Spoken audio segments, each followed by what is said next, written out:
Right. Give it a second.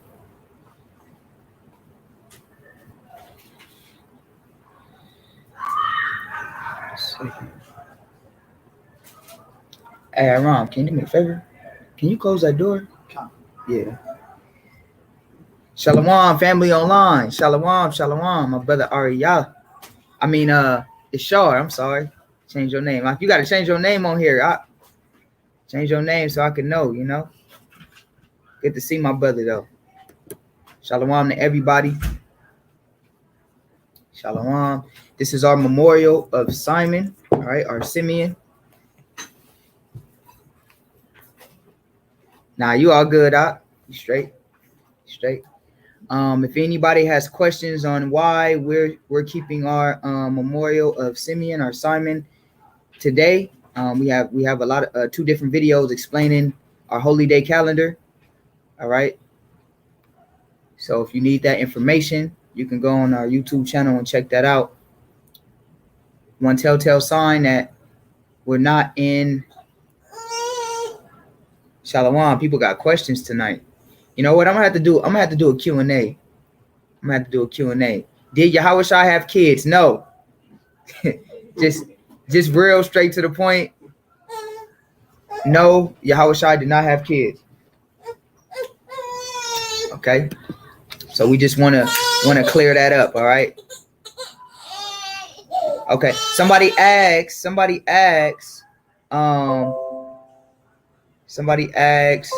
where do I'm sorry, here it go. All these notifications. Salakia, fam. Let me get these out the way. I always do this. Every live, this does this. All right. Somebody asks, where do I find the day of Simon or Simeon on? Okay. Well, we're going to get to that. We're going to get through that in the lesson. Okay. All right. No, brother, Shaquat is not new to the camp. This was one of the first brothers a part of the camp. All right. You'll be seeing more videos from this brother soon. All right. This is a good brother right here. All right. So no, he's not new to the camp. All right. So yeah, so the person that asked about the feast, all right, or the memorial, you'll get all your understanding on why we keep it today and everything in this lesson. All right. So we'll go ahead and get started, man. I'm happy that everybody is tuning in. Good to see everybody. So it's always good to read about the history. All right. The history of our forefathers, the history of our people. Let me ask a question. Who in here knows about the Feast of Simeon or Simon? Anybody? You know about it? Nah. I know. I'm supposed to know about it. You know about it? Okay. What you know? What you know about it? You know about it? I know, but kind of rusty a little bit. Yeah. It's all right. What about the sisters? Y'all know about this feast? You know what? That's a good look right there. She like, I don't know. What about you, sis? You know a little bit about it? What you know about it? God, you got to put them on blast to see if they really. All right, let's get First Maccabees. All right, First Maccabees chapter 1. Let's get into it. See, I love the memorials because the memorials, you know, it's about our people. What memorial did we just celebrate? Didn't we just celebrate? What was it? Memorial Day? Wasn't it Memorial Day? Yeah, and Esau in a so-called white man's world? What is Memorial Day about? Can somebody tell me that? Memorial Day about? Yeah, the soldiers, right? We so-called remembering the soldiers that gave their lives, right? Gave their lives. So when we have a memorial, we got a lot of people in Israel. They try to say, "Oh, we don't got to keep the memorials, all that." Why wouldn't you want to keep the memorials? Why wouldn't you want to keep and understand the valor that our people went through and the accomplishments that they went through in war? Why would you not want to keep that and recognize that as something that was beneficial to your people? Oh, it's not a Sabbath. You know, sometimes I'll be questioning Israel, like, damn, do you really love your people? It's not a Sabbath. Well, okay, it doesn't matter that it's not a Sabbath. We recognize it because our forefathers did it, and they recognized it.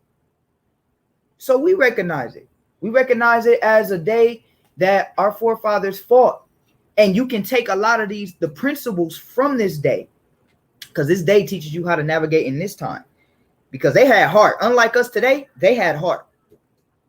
All right. The Maccabees, if you haven't read 1st, 2nd Maccabees, you should read that. They had heart. They weren't like us. They weren't like us. All right. So, you know, it's a beautiful thing. I love this. And going into it, it really puts perspective on how our people moved, right? Let's get 1st Maccabees chapter 1 and 7. So 1 and 1. Read 1st Maccabees 1 and 1. Read that. It's the book of 1st Maccabees chapter 1 and verse 1. And it happened after Alexander, the son of Philip, the Macedonian, who came out of the land of Chitham, had smitten Darius, the king of Persia and Medes, that he reigned in his stead, the first over Greece. So let's get a little background on what's happening. All right. A little background on what's happening right now. What's happening right now is this is the time of the Greeks. All right. Mosh, what year did the Greeks come into power? 333. 333. It is 333 BC. All right. If you don't know that, research that. 333 BC is when the Greeks came into power. Now, when the Greeks came into power, they started to dominate the land around them. Right. So we just got to get a little back history on what's going on in this particular time period, right? So the Greeks are coming in power, all right? Read. Verse 2, and made many wars and won many strongholds and slew the kings of the earth. Right, and won many wars and won many strongholds and slew the kings of the earth, right? So the Greeks were actually conquering at this time, right? Read verse 3. And went through to the ends of the earth and took spoils of many nations, and so much that the earth was quiet before him, whereupon he was exalted and his heart was lifted up. Now it says in verse 1, and it happened after that Alexander, right, son of Philip. Now this is the Alexander the Great, so-called. All right. We call him Alexander the homosexual. He was a homosexual. All right. And he died of a sexually transmitted disease. All right. Syphilis, as my brother said, right? And this is actually, see, people, wow, is that the Bible you read it from? Yes. This is the King James 1611 Bible. This is the Apocrypha, which they took out. But the Apocrypha talks about Alexander, the so-called Great. Who America calls Alexander the Great, the Bible talks about him. All right? The Bible mentions him. Okay? Also, who else is mentioned in the Bible? A woman. Cleopatra. There you go. We said at the same time. I was trying to give you time to say it. Cleopatra. Cleopatra is also mentioned in the Bible. Who knew that other than Mosh? You knew that? You sure you half knew it, huh? Cleopatra is also mentioned in the Bible. Alexander the Great and Cleopatra is mentioned in the Bible. Now, the question that you have to think to yourself is, why would they take out 1st Maccabees, 2nd Maccabees? Is because it gives you the history of the Greeks. Why is that important? It's because in American school systems, when you start with history, what history do you start with? The Greeks. And you say that Alexander was this great man. Well, the Bible says that he was a horrible, wicked man. So you can't have the president swearing on the Bible, and then when you read the Bible, you're like, well, Alexander was wicked. But we start with him as being Alexander the Great. You see this? You see where it's the conflict?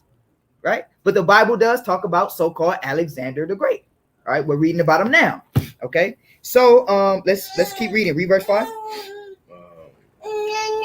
Did you finish 4? No, verse 4. Okay, read verse 4. Verse 4. And he gathered a mighty strong host and ruled over countries and nations and kings who became tributaries unto him. And after these things, he fell sick and perceived that he should die. So what did he die from? Died from syphilis. All right. So he got sick and he was like, dang, I am about to die. Okay. So when he got sick, he said, you know, I'm about to give up the ghost. Right now, this is all going to lead up to Simon. Okay. Go ahead. Read. Continue. Verse 6. Wherefore he called his servants, such as were honorable and had been brought up with him from his youth, and parted his kingdom among them while he was yet alive. All right. And he parted his kingdom among the guys that were in tributary to him, the ones that were next in line. He parted his kingdom. All right. How many ways did he part his kingdom? What is it called? It's called a tetrarchy. All right. 4 ways. He parted his kingdom in 4 ways. Okay. All right. It's probably only a couple of brothers that probably know the names of these brothers. But because we went over it before. I know Mosh, give me 2 of the names. All right, Rock, can you give me 2 of the names? Antiochus? No, not Antiochus. Ptolemy. Ptolemy was one. Seleucus is another one. Cassander. I don't know the last one. Well, start with L. Licinius, something like that. Not quite. Almost. Lysimachus. All right. So those were the 4 that Alexander divided his kingdom up. Now, if you want to get this history, this proves the Bible. If you want to get this, all you got to do is Google it. When Alexander the Great died, who did he part his kingdom up to? And I guarantee you, the same characters that the first Maccabees tell you he divided his kingdom into, you'll read that Alexander the Great, so-called the Great, or the homosexual, divided his kingdom into those 4 ruling powers. So that's Josephus too. Oh, yep, it is. Go ahead. So like, yeah, they had to take this out. They had to take this out, the Bible, because I mean, this history is too concrete. You know what I mean? And they would have never been able to get away with the crime, the biggest crime in the world, still in our nationality, with this, leaving this in the Bible. They had to take this out. Now that I'm thinking about it, they had to. There's no way else. There's no way in hell you can leave this in the Bible and say they the Jews. They had to. They had to take it out. Now, where can we read about this in the Bible?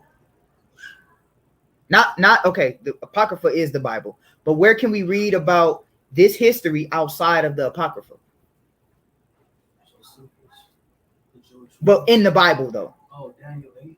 Daniel 8, let's get that. If y'all don't know this, write this down. Okay. This was a prophecy. Okay. You can never denounce the Bible. Okay. The Bible is one of the best books on the face of the planet.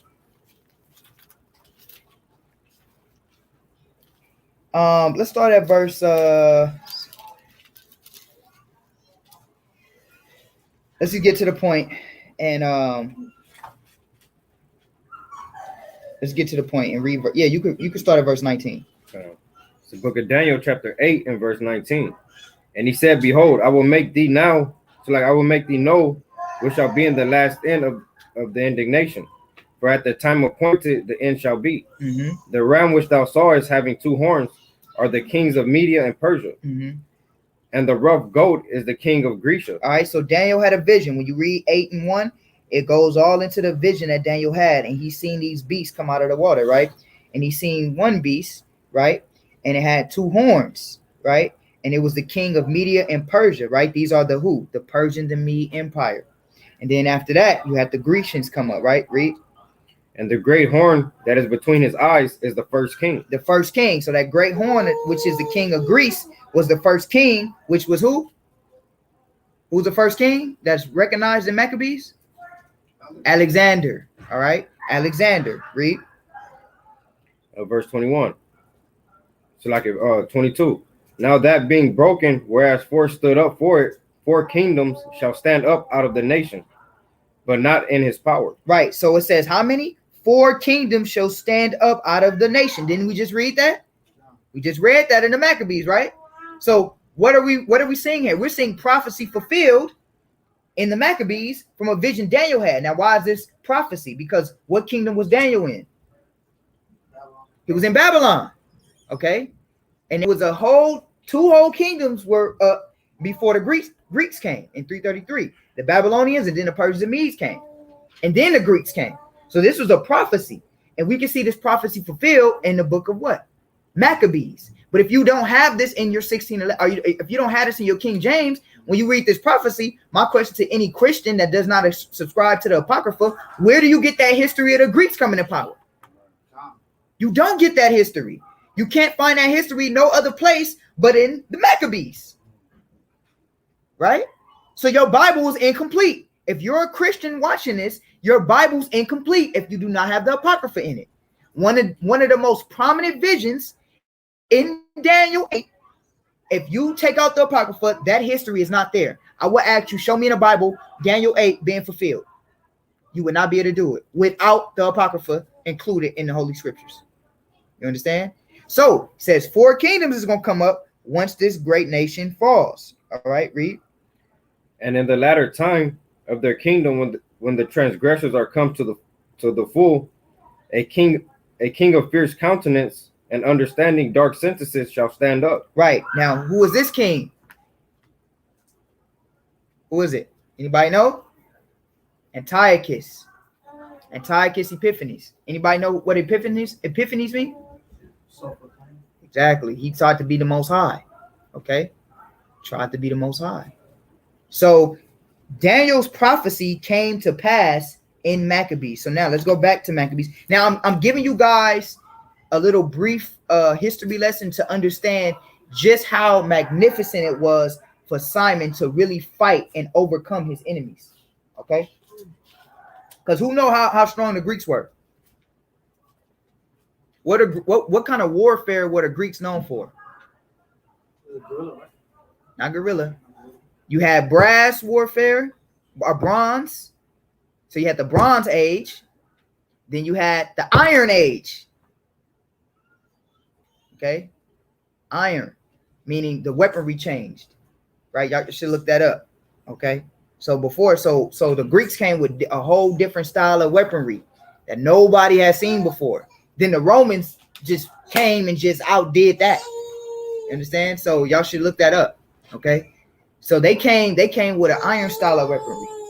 Okay. When nobody was using iron. They came, it was like we using iron against them. Yeah, iron. We So that's why they were able to win a lot of the wars that they won. Okay. So let's go from there. Now let's go back to First Maccabees. Did you read verse 7 already? No. Yeah. Read what did you leave off from there? We left off on verse 6. Yeah, read verse 7 then. First Maccabees chapter 1 verse 7. First Maccabees chapter 1 verse 7. So Alexander reigned 12 years and then died. All right, so Alexander reigned 12 years and then he died. He parted his land into a tetrarchy, which were 4 rulers, okay, which we named them earlier. All right, so now let's go to First Maccabees 1 and 11. So let's get that wicked one that came out of him, the 4 horns. First Maccabees 1 and 41. I'm sorry, 11. Yeah. Verse 11. In those days went there out of Israel wicked men who persuaded many, saying, let us go and make a covenant with the heathen that are round about us. For since we departed from them, we have had much sorrow. Mm-hmm. So what was happening? It was a lot of persecution going on. So what did our people do? You know how Israel, we might be better off just going and joining our enemies. Let's just go join our enemies. You know, why fight? They're offering us basketball. They're offering us TikTok. They're offering us all this good stuff they're offering us. Let's just go. We're in the greatest country in the world. Gymnasiums, place of nakedness where we can wrestle naked. We can be homosexual here. We can just go to clubs and girl hop. We can do whatever we want. All we got to do is simply denounce the laws of our creator. That's a no-brainer. I don't want to die. Don't that sound familiar? So our people were doing that. That's what our people was doing, right? Selling out. Read. Verse 12. So this device pleased them well. Then certain of the and they was happy. Y'all ever watch ESPN or any movie or any award show? Don't we look happy? I just want to thank God I got the Grammy Award. I just want to be we happy to win the white man's awards. We want to be a part of the white man. We want to sit at the table with the white man. We love Esau and the white man. We love him so much. It was the same back then. It's like, man, we got sorrow right now. Let's go make a covenant with them. Read. Then certain of the people were so forward herein that they went to the king, who gave them license to do after the ordinance of the heathen. Now, let me ask y'all a question. I'm gonna see who's gonna be truthful. Isn't the ordinance of the heathen fun? Absolutely. Yes. Don't lie. Yes. You can do whatever you want. That's why Paul said, I'm paraphrasing. What did Paul say? I die daily, but he said, I do what I would not. Oh yeah, I do what I would. He said, I do what I would not. What did he mean by he does what he would not? Meaning he sacrifices his body and his pleasures. That you ain't gotta lie. It's hard. Temptation. Come on, stop it. Every man in here then thought about going to every young man in here, or older man, probably been already, but every young man then thought about going to the club. Every single one of us. Dang, I wonder what it's like. And you gotta check yourself. Hold on, get back on track. Don't act like you just don't. We got temptation. The way of the heathen is easier. Is it easier to keep the commandments or the way of the heathen? The way of the heathen. Is it hard to take off work on the Sabbath? Some people it is. Oh man, I gotta tell my boss again. Oh, so we can't act like, the heathen's ways. Because you know why? Because the heathen's ways are all about this. So what? Okay, be beheaded for keeping the strenuous laws of the Most High, which the laws are not strenuous because we love them. But be beheaded for keeping the laws, or do whatever I want and be alive. That's what our people was thinking. I can do whatever I want to do. That's a wrong mentality to have, because we know that this is not our rest. We gonna have something better than this. But our people forsook God, right? Read. Whereupon they built a place of exercise at Jerusalem, according to the custom of the heathen, and made themselves uncircumcised, and forsook the holy covenant, and joined themselves to the heathen, and were sold to do mischief. So they were sold to do mischief. And somebody said, nah, bro, I'm 14. Hey, much love to you, but you 14. You don't even know what life got in store for you. You 14 years old. You ain't probably even been outside. Wait till you get 25. I want to see you in this strong when you're 25. And much love to you, 14-year-old, bro. But temptation is no joke. Don't act. Hey, look, one thing you do not want to do, because the Lord gonna test you on it. Oh, he said he tough. Satan gonna be like, Lord, didn't he say? Y'all better read Job. Hey, Lord, he said he said he good. Send it to him. Let me see if he good. Remember, the Most High said, don't worship me in word, worship him in what? Deed. So you 14, bro, all praises. You better keep that same energy when you 25, because you got a lot of life to live. And I'm 28 and I'm young. You 14, you don't even know what life is about. Soon as you turn into 21 and you can drink it, so that's gonna be another test. Even though we know that's you can drink according to the scriptures, but that's gonna be another test for you. The reason why I'm saying this is not to discourage the little Jake. The reason why I'm saying this is because don't be naive.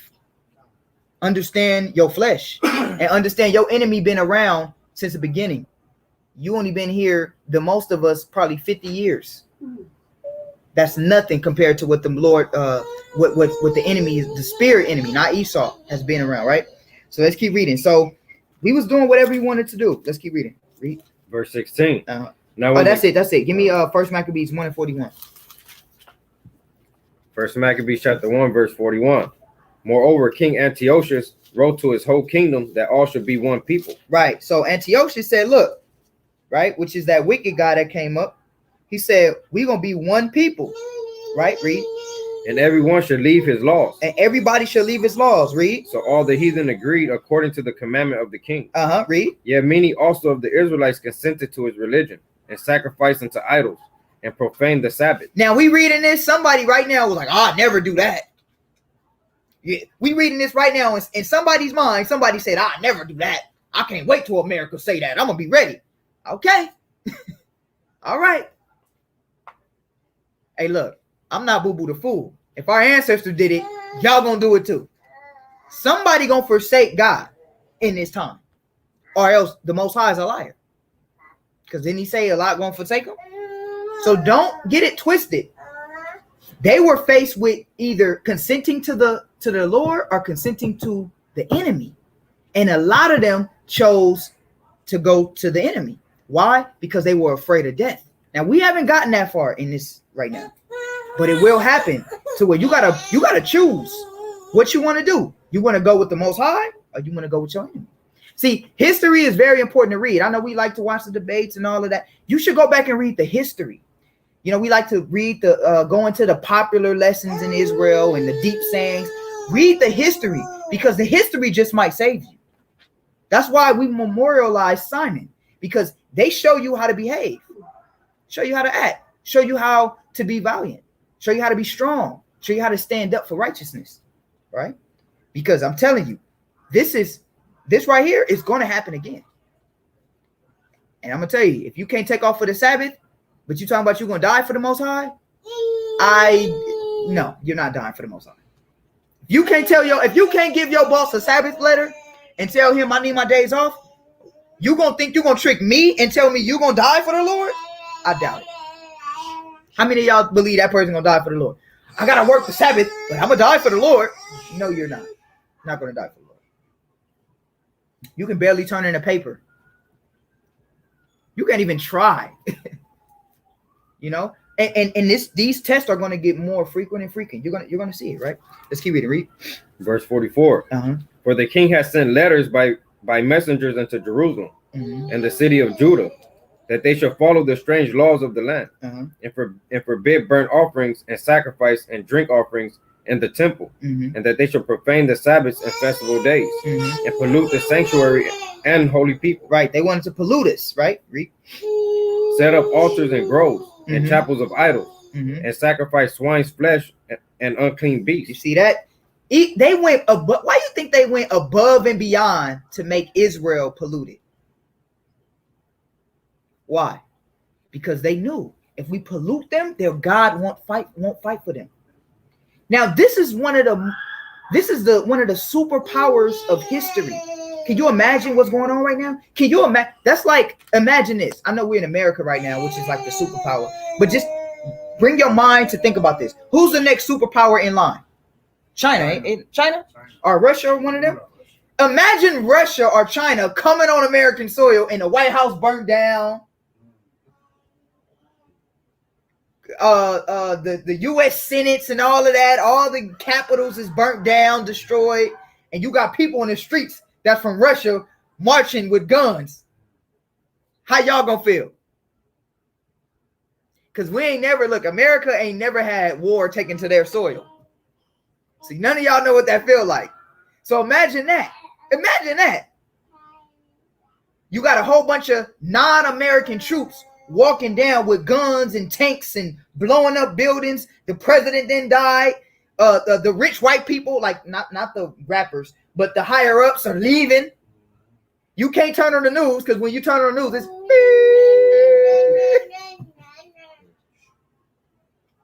what y'all gonna do? Y'all gonna know what to do? That's why we need God. You see what I'm saying? That's why you need the Creator. Because none of us gonna know what to do. Now imagine that in Jerusalem happening. Imagine the sanctuary being destroyed. The only communication we have with the Heavenly Father is on fire. Imagine that. Can you imagine that? Like the temple's destroyed. Our high priests are just getting killed. The king is running.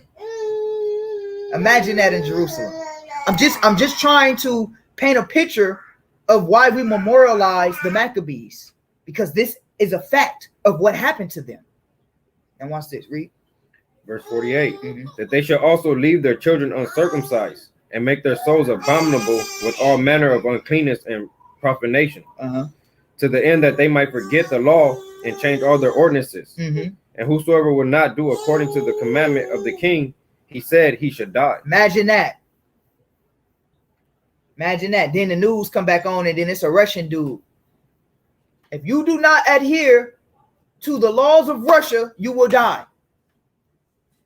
Can y'all imagine that? Take off your fringes. Take off your fringes, cut your beard. Can you imagine? I'm just trying to put it in the mind to where you guys can imagine this. So y'all just don't read this like, oh, Maccabees, oh yeah.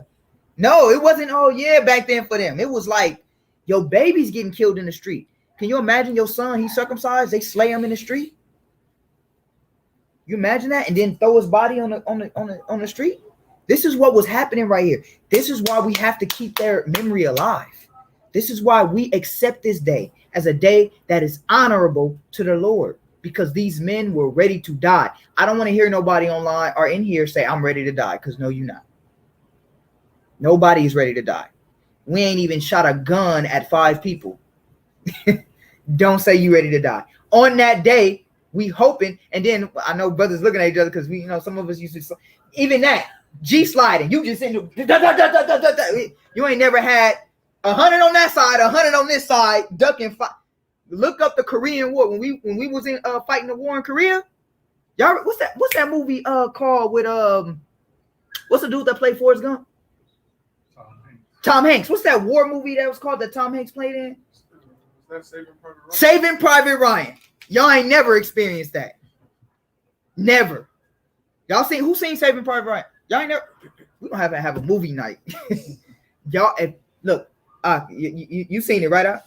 Gabal, you need to watch that with family. Let them see how war is. That was one of the most. I think that movie won a couple of awards. That was like one of the most graphic and detailed how graphic that war is.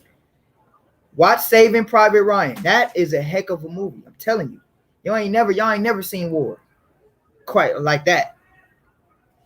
That movie, I ain't gonna lie. I was a kid when I seen that movie. That movie low-key scarred me mentally. Like, damn.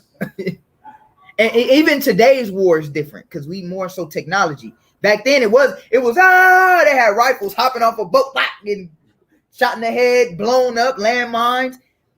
And I think the most shocking thing, or not shocking thing to me, but shocking thing to me when I seen that movie is the one-on-one battles. When you running, like, it's war, and then you trying to catch your breath behind the building, and then you got a random enemy rushing at you, trying to kill you. Now you got to fight, and ain't none of your homies there to help me or none of that. It's either you kill him or he gonna kill you. And you can, and you can see the fear in his eyes as he fighting you. Like, I'm gonna kill you. So if you ain't no please, actually, man, I ain't even gonna give it up. It was one scene that happened. Man, y'all gotta watch that. War is no joke. So just imagine. Matter of fact, I gotta say this scene. Just imagine I gotta say it. There was fighting. Yeah, they're gonna see it. There was fighting, and dude about to lose his life, and he begging, please, don't kill me, please. And he got offed. Now imagine that in ancient times. Because it was now, even with the gun made warfare easy because at least you can stand back and shoot. Imagine with a sword. Imagine running up with a sword and fighting. That's like hand-to-hand combat. You understand? That's not no, I could just shoot you from over here. That's whoever got the best hands win. Go ahead. Oh yeah, that's a good one too. God, Hotel Rwanda. Say it louder. Hotel Rwanda, they did the same. Yes, Hotel Rwanda is another good movie. Who's seen that movie? We all saw that. Y'all seen that? I know. Okay, that's another good movie. That's a crazy movie too, right? But watch these movies, okay? So now just give me y'all trying to put you guys' mind in the mind of war so you can understand how powerful our brothers were. All right, was that 250? Yeah. Okay. Let's go from there. Let's go to 1 Maccabees chapter 2, verse 1. All right. So now familiarize yourself with this brother. We got to get a background on who Simon was. Okay. And the first person I want to highlight before we get into Simon was his father. 1 Maccabees chapter 2, verse 1. 1 Maccabees chapter 2 and verse 1. Mm-hmm. In those days arose Mattathias, the son of John, the son of Simeon, the priest of the son of Joarib, mm-hmm. from Jerusalem, and dwelt in Modin. And he had 5 sons. So Mattathias had 5 sons. He was a priest. What line was he from? Levitical priesthood. Okay? Just let y'all know that all Israel knew how to get down. The priest included, right? So he had 5 sons. Who was the sons? Read. And he had 5 sons. Johanan, called Caddis, Simon, called Thasi, Judas, who was called Maccabeus, Eleazar, called Ahuram, mm-hmm. and Jonathan, whose surname was Alphas. All right. So Simon was a part of those brothers. All right. His father was Mattathias. And you're going to see why Simon was so valiant, because you could look at his father.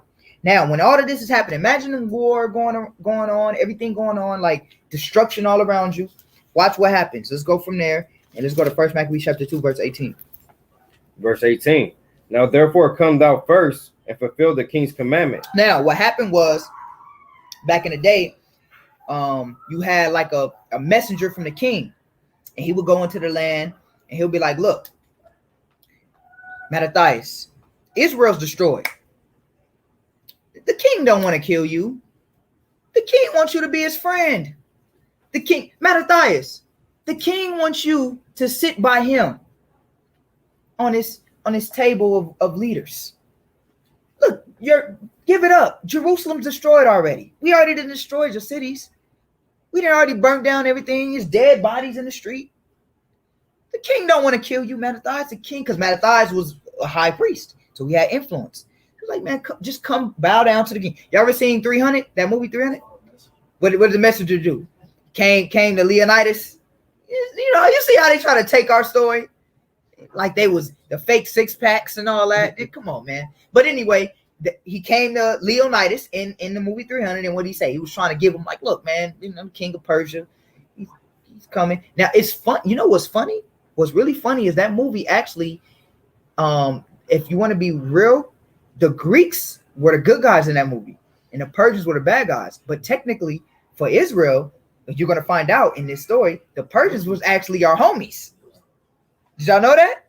The Persians were actually our friends, right? Not saying our friends like to a certain degree. They allowed us to go back and rebuild Jerusalem. The Greeks was the ones who were the enemy to us. So it's funny how that movie portrayed, because it's Esau's kingdom. So, you know, they got to portray the Persians as being all these. You remember the scene where they had the sex and all that, and the hunchback dude was going? That was the Persians. I mean, the Greeks. The Greeks did that. The Greeks was sexual like that. You understand what I'm saying? But you see how Esau tried to do that? But anyway, the Persians were more our allies, and you're going to find out in this story, than the Greeks were. The Greeks were filthy, sick people. You understand? Now, watch this. Keep reading. Verse 18. Mm-hmm. Now, therefore, come thou first and fulfill the king's commandment, like as all the heathen have done. Mm-hmm. Yea, and the men of Judah also, and such as remain at Jerusalem. Mm-hmm. So shalt thou in thine house be in the number of the king's friends, and thou and thy children shall be honored with silver and gold and many rewards. So it's like, man, come to the king. The king don't want to kill you. And somebody said, will the women fight? I'm gonna be honest with you. The women are not primarily supposed to fight. The men are supposed to fight. But did our sisters understand warfare and how to get down if they needed to? Absolutely. All right. You can read in the book of Judges. I forgot the sister name that cut. That's Judith. Not in Judges, but Judith is a good one too. Judges was the one I'm looking for with a sister. Oh, Deborah, the girl. Not Deborah. It wasn't Deborah. It was another sister that did. To the camp it wasn't Deborah though. It was another sister. I forgot her name, but I forgot her name. But Deborah was a good one. Deborah's a good sister that encouraged our brothers to fight. Judith is a real good one. Judith is a good one where Judith cut off the king's head, you know, or the captain's head. Y'all got to read that. The Assyrians. All right. Judith. So our sisters, they knew when they needed to, they knew how to do what they do. But the brothers primarily are supposed to build up and fight. Like if somebody comes in my house, my wife not going to be the first one running out. I'm going to run out. You understand? I'm not going to be hiding with the kids. Now in this effeminate male 2021 effeminate male, every male is effeminate and don't, you know, they might have their wife fighting, but the men is supposed to fight, right? If the sisters have to, then you have to. All right, so that's just to answer the sister question. All right, but the brothers was the ones that's supposed to put it down. So you got this guy coming trying to talk to Mattathias. He like, look, I'll give you silver, I'll give you gold. You don't gotta die. All of Jerusalem is already destroyed. You might as well come join us. Read. Verse 19. Then Mattathias answered and spake with a loud voice, though all the nations that are under the king's dominion obey him. Salakia, yeah, brother, that's what I'm talking about. She put the nail through the yes. What's that sister's name? Joel. Yeah, that's her name. Okay, I don't know if that's her name, but yeah, I absolutely, brothers. That's what I'm talking about. The sister that put the nail through the dude's head. Exactly. All right, go ahead. Then Mattathias answered and spake with a loud voice. All right, so now, what would be your response, brothers? If you see America on fire, or you see, I'm gonna say America, just because that's where we're at, just to bring it home. You see America on fire, and a brother tell you, "Come with me. You don't gotta die with America. Just come with me." What y'all gonna do? Think of America as being Israel. What would you do? Like, pretend this is Jerusalem. You see the Capitol on fire. Everything is destroyed. And then you a higher ranking officer and somebody be like, hey, look, man, you ain't got to die like them. You want to be like him? Just come over with us. What y'all going to say?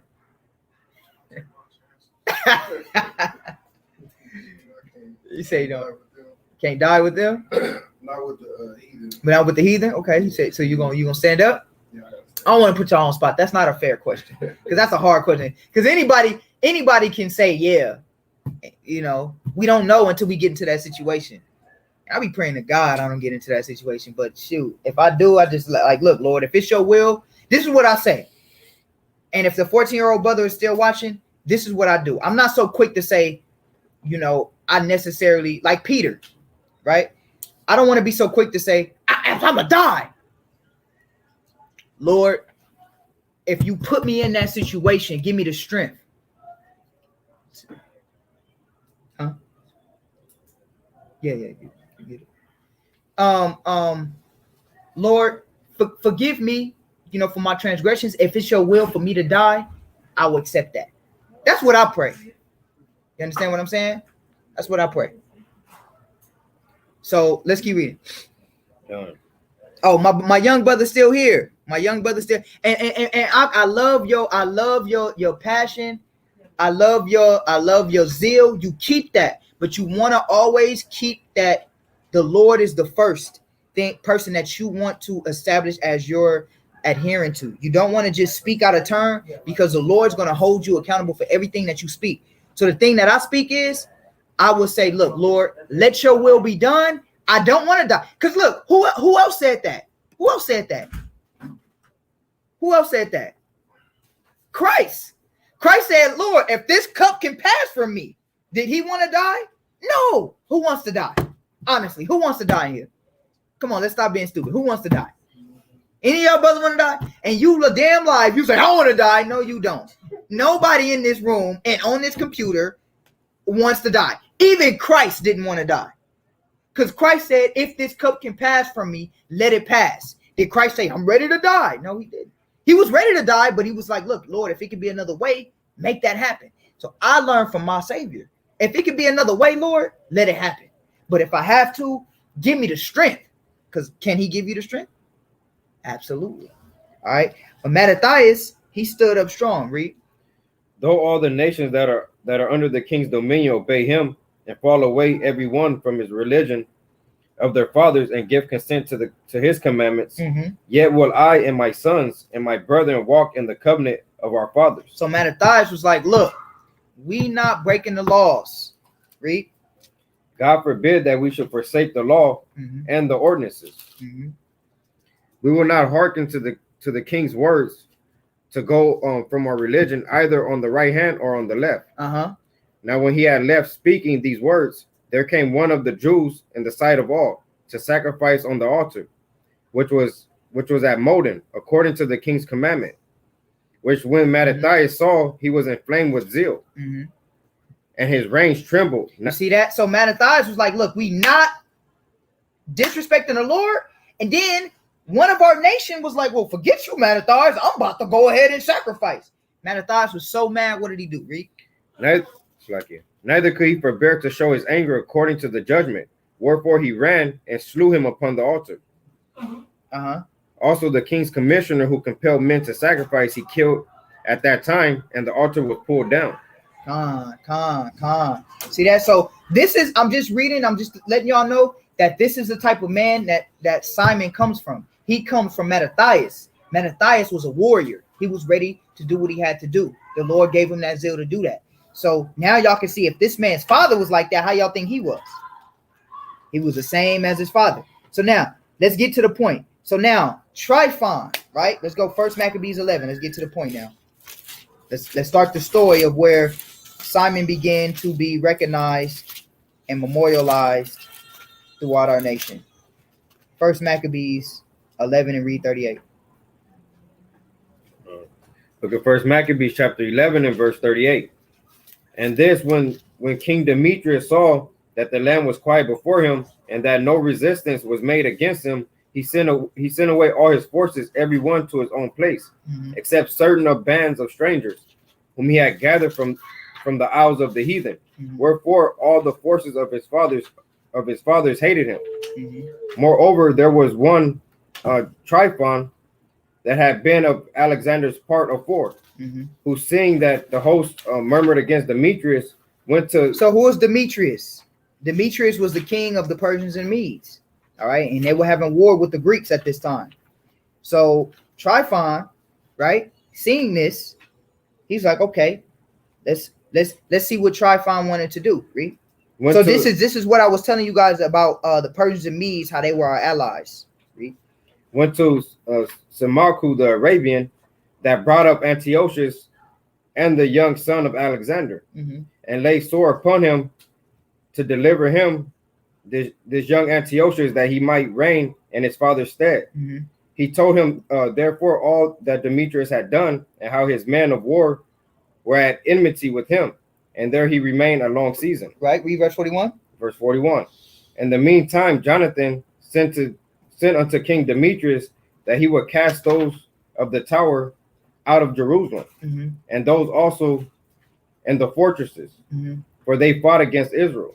So Demetrius sent unto Jonathan, saying, I will not only do this for thee and thy people, but I will greatly honor thee and thy nation if opportunity serves. See, so they were working together. Jonathan, which was one of the sons of Mattathias, which is one of the leaders of Israel at this time, was working together with Demetrius, who was the king of the Persians and Medes. Okay, so they were working together. So Demetrius is like, as we continue to read, he's like, look, if y'all help me out, I got your back. I'll do whatever y'all need me to do. Right? Let's see what happened. Read.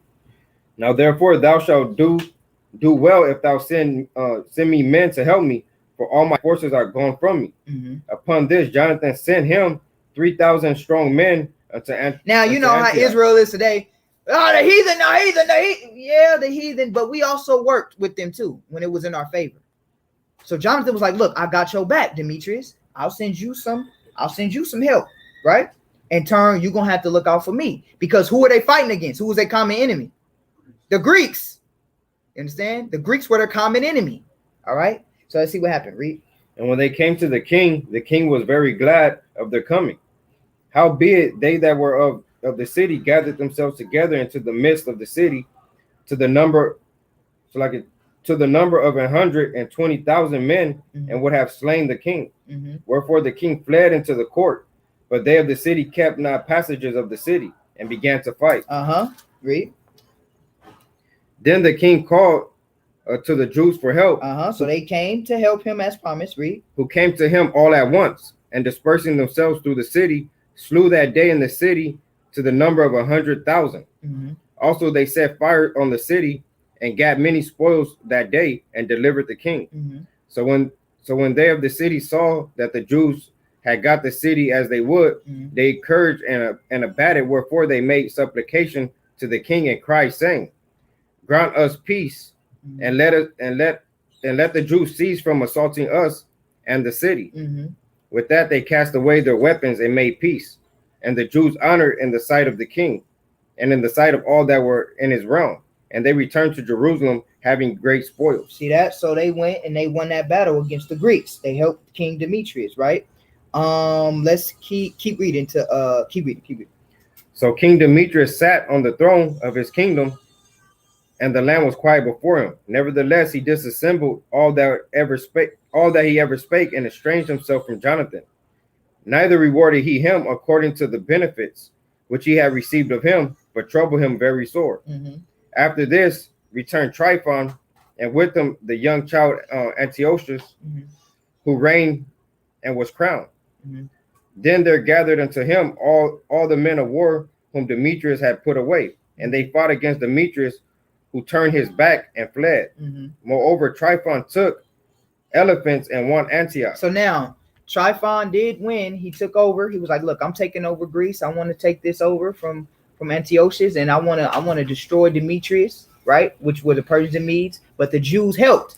So now let's see what happens, right? So and Jonathan was the one that helped, because Jonathan was the captain at this time. Jonathan, which was one of the sons of Mattathias, he was the leader of Israel at this time, right? Excuse me. So now let's go to First Maccabees 12 and 39. The first Maccabees chapter 12 and verse 39. Mm-hmm. Now Tryphon went about to get the kingdom of Asia and to kill Antiochus the king, that he might set the crown upon his own head. So Tryphon wanted to be the ruler, right, over Antiochus, right? Read. Howbeit he was afraid of Jonathan, would not suffer him. Right. So Jonathan, he was afraid of Jonathan, right? Read. And that he would fight against him. Wherefore he sought a way how to ask Jonathan that he might kill him. So he removed and came to Bethsan. Mm-hmm. And Jonathan went out to meet him. Right, because Jonathan, if you read the other history about Jonathan, Jonathan was a cold warrior. So he was afraid. He was like, man, I don't want no problems with Jonathan. That's what Tryphon was saying. I don't want no problems with Jonathan. But watch what he do. Read. Then Jonathan went out to meet him with 40,000 men chosen for the battle and came to Bethsan. Now when Tryphon saw that Jonathan came with so great force, he durst not stretch his hand against him, but he received him honorably and commended him unto all his friends and gave him gifts and commanded his men of war. Now you see this devil? He gave him gifts. I don't want no war with you. I want to, hey, I got some gifts for you. I want to be at peace with you. I don't want to fight you. No, I don't want to fight you. Now let's skip. Let's go down to verse 48. Verse 48. Now, as soon as Jonathan entered into Ptolemais, there Ptolemais shut the gates and read verse 46 real quick. 46. So Jonathan, believing him, did as he bade him, and sent away his hosts and went into the land of Judea. So Jonathan believed him, like, oh, he want to be my partner, right? Jonathan believed him, right? And what did he do? Now let's go back and read verse 49. 48. No, 48. Yeah. Verse 48. Now, as soon as Jonathan entered into Ptolemais, there Ptolemais shut the gates and took him, and all them that came with him, they slew with the sword. Now you see that the damn devil was acting like his homie, and then killed him. That's why you don't believe your enemy, man. And Jonathan was like, all right, cool, and he slew him. And see what happened. Read. Then sent Tryphon and host of footmen and horsemen into Galilee and into the great plain to destroy all Jonathan's company. And after he killed Jonathan, he was like, I'm going to destroy every man that was with Jonathan. Read. But when they knew that Jonathan and they that were with him were taken and slain, they encouraged one another and went closer together and prepared to fight. That's how strong we was, though. Yeah, they killed Jonathan, which was a great warrior, but we going to die too. So they went to go fight still, even though their leader was dead. Read.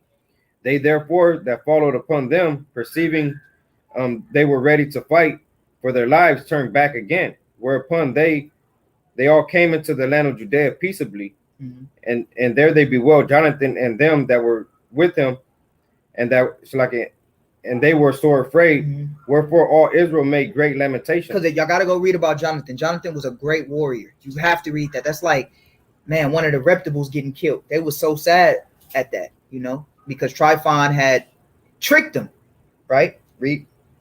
Then all the heathen that were round about them sought to destroy them. Then all the heathen, all the enemies of Israel get puffed up now. Oh, Jonathan killed. It's time for us to strike now. You understand? Oh, yeah, they weak. Let's go get them. Right? Read. For said they have no captain, nor any to help them. Now, therefore, let us make war upon them and take away their memorial from among men. See that? It was like, now they ain't got no leader, so let's go kill them. But they didn't know Simon was going to step up. They didn't know.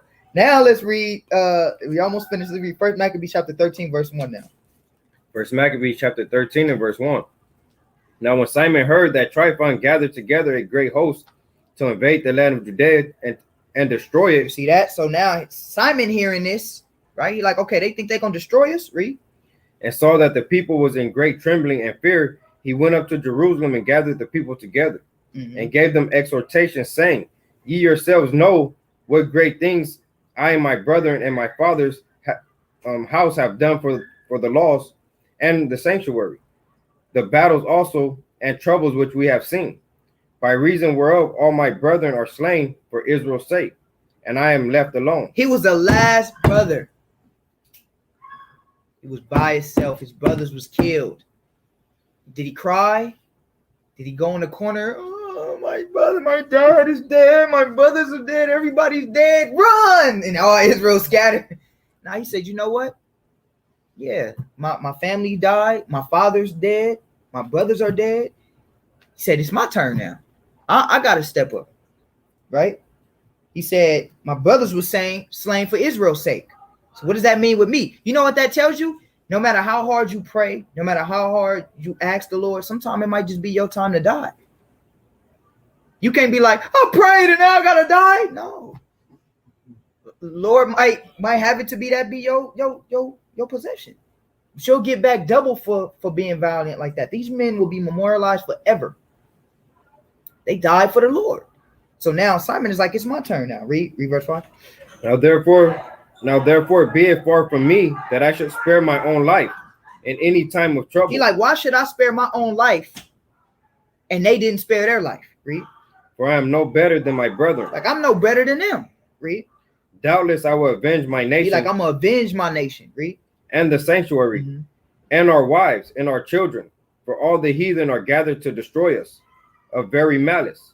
Now, as soon as the people heard these words, their spirit revived. You know, because it's a sad thing when your leader die and you at war. You know, that's the sad thing. Your leader died, you at war. You're gonna be sad. Like, dang, what do we do now? That's like right now, something happened to, God forbid, me and Iran. What y'all gonna do?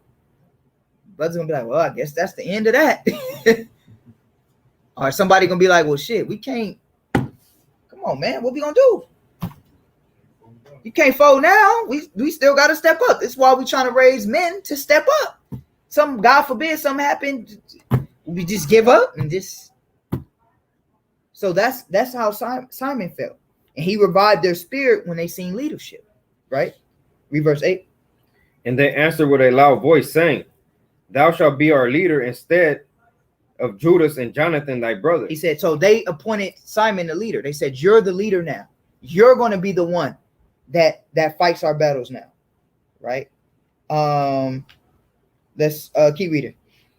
Fight thou our battles, and whatsoever thou commandest us, we will do. So then he gathered together all the men of war and made haste to finish the walls of Jerusalem, and he fortified it round about. Also, he sent Jonathan, the son of Absalom, and with him great power and Job, who casting out them that were therein remained therein it.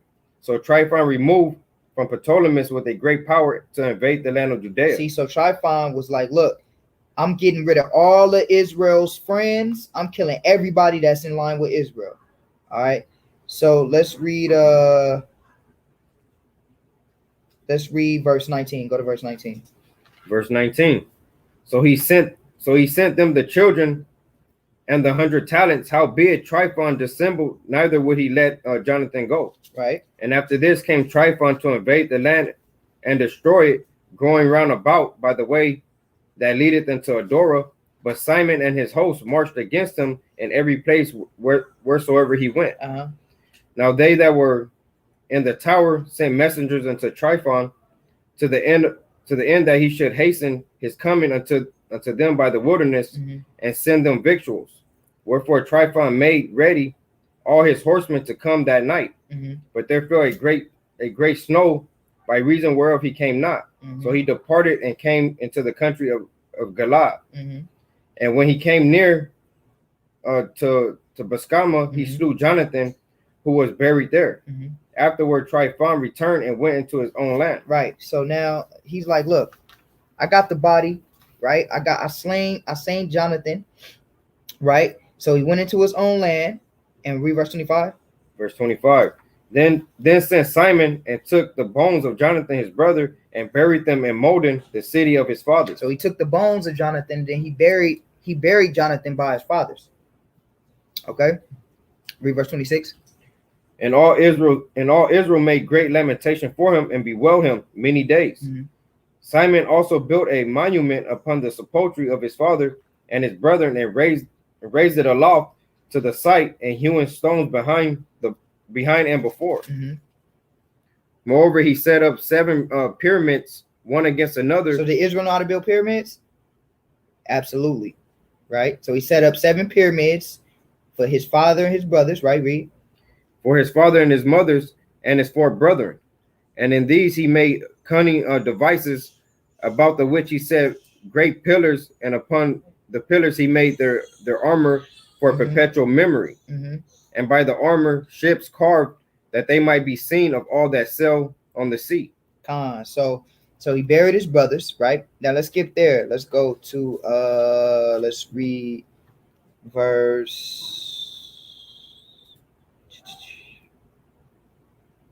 let's read verse 36. Verse 36. Mm-hmm. King Demetrius unto Simon the high priest and friend of kings, as also unto the elders and nation of the Jews. See, so Demetrius was the friend of the Israelites, right? He was a counterpart, and he was like, "Look, Simon, I'm with you. I'm your friend, right?" Read. Sending greetings. Send greetings. Read. The golden crown and the scarlet robe which he sent unto us, we have received, and we were ready to make a steadfast peace with you. Yet and to write unto our officers to continue to confirm the immunities which we have granted. Right. And so when you read verse 33, you'll see Simon built strongholds in Judah and made gates around Israel, right, to prepare for war, right? Okay, keep reading. And whatsoever covenants we have made with you shall stand. Mm-hmm. The strongholds which ye have built shall be your own. Mm-hmm. As for any oversight or fault committed unto this day, we forgive it. Mm-hmm. And the crown tax also which ye owe us, if there were any other tribute paid in Jerusalem, it shall no more be paid. Right. So they was like, look, y'all ain't even got to pay no tribute to the Persians and Medes no more. Y'all ain't even got to pay no tax or nothing. We your friends. We good with you. We got Tryphon over here going crazy. Just killed Jonathan, but we want to let you know that our friendship still stands. It still stands with you. All right. So now let's go there and let's read verse 41. 41. Thus the yoke of the heathen was taken away from Israel in the 170 year. Then the people of Israel began to write in their instruments and contracts in the first year of Simon the high priest, the governor and the leader of the Jews. Mm-hmm. In those days Simon camped against Gaza and besieged it round about. He made also an ensign of war and set it by the city and battered a certain tower and took it. Mm-hmm. And they that were in the engine leapt into the city, whereupon there was a great uproar in the city. So he began to make war and to win those wars and to destroy the heathens, right? Read verse 45. 45. And so much as the people of the city rent their clothes and climbed upon the walls with their wives and children and cried with a loud voice, beseeching Simon to grant them peace. That's how scared he had them, right? He started putting in work. He was like, hey, y'all killed my brother. It's all right. I'm gonna start putting in work now. I'm gonna start taking all the strongholds that y'all had. I'm taking from you. Read. And they said, deal not with us according to our own wickedness, but according to thy mercy. You see what the heathens want to do? No.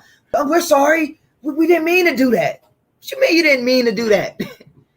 Simon was destroying them, right? Let's read. So Simon was at peace towards them and fought no more against them, but put them out of the city and cleansed the houses wherein the idols were, and so entered into it with songs and thanksgiving. Yeah, he put all the uncleanness out of it, and placed such men there as would keep the law, and made it strangers than it was before. Right. So they kicked most of the heathens that was allowed to come, because every time the heathens won, they will always put other heathens in the land. So he kicked all the heathens out, got rid of all the heathens, was like, y'all get out of here, and put righteous men in the land. Read. And built therein a dwelling place for himself. They also of the tower of Jerusalem were kept so straight that they could neither come forth nor go into the country, nor buy nor sell, wherefore they were in great distress for the want of victuals, and great number of them perished through famine. Then cried they to Simon, beseeching him to be one with them, which thing he granted them. And when he had put them out from thence, he cleansed the tower from pollutions, and entered into the 23rd day of the second month, and the 171 year, with thanksgiving and branches and palm trees, and with harp and cymbals, and with viols and hymns and songs, because there was destroyed a great enemy out of Israel. He ordained also that day should be kept every year with gladness. Moreover, the hill of the temple that was by the tower made stronger than it was, and there he dwelt himself with his company. So this is why we keep this day, because Simon came and put everything back in order, made a stronghold in Israel, right? Kicked all the enemies out of Israel, right? And made it back a place of righteousness, right? After his brother died. And even though his brother died, he stood strong and he took back over the nation. Read. And when Simon saw that John, his son, was a valiant man, he made him captain of all hosts and dwelt in Gazara. What read verse 51? 51. Yeah. And entered into the 23rd day of the second month, and the 171 year, with thanksgiving and branches and palm trees and harps and cymbals, and with viols and hymns and songs, because there was destroyed a great enemy out of Israel. Read. He ordained also that day should be kept every year with gladness. Moreover, the hill of the temple was by the tower he made stronger than it was. And there he dwelt himself with his company. You see that? So this is why we keep it every year. Why? Because Simon got all the enemies out of Israel that Tryphon put in there, kicked them all out, and made Israel even stronger. And they said, you know what? This is why we're going to remember this day. The second month on the 23rd day, we're going to remember this day as a memorial of Simon, of his accomplishments, and how he made Israel a strong nation after Jonathan was destroyed, which was one of the strongest of the Maccabee brothers. You understand? So we recognize Simon for what he did, standing up for Israel, getting the heathens out of our land, despite all of the things and the problems that he had in front of him that he had to face. All right. This is why we keep this day. All right. Any questions? Questions? No? All right. All praises. All praises. All praises. All right. That was a brief history, man. We hope everybody have a beautiful night tonight. We'll see y'all for the next class. Shalom. I hope everybody was edified on this beautiful memorial assignment. We say Yahweh Ba'Shem Yahushua Barakatam. Bless Israel. Shalom, family.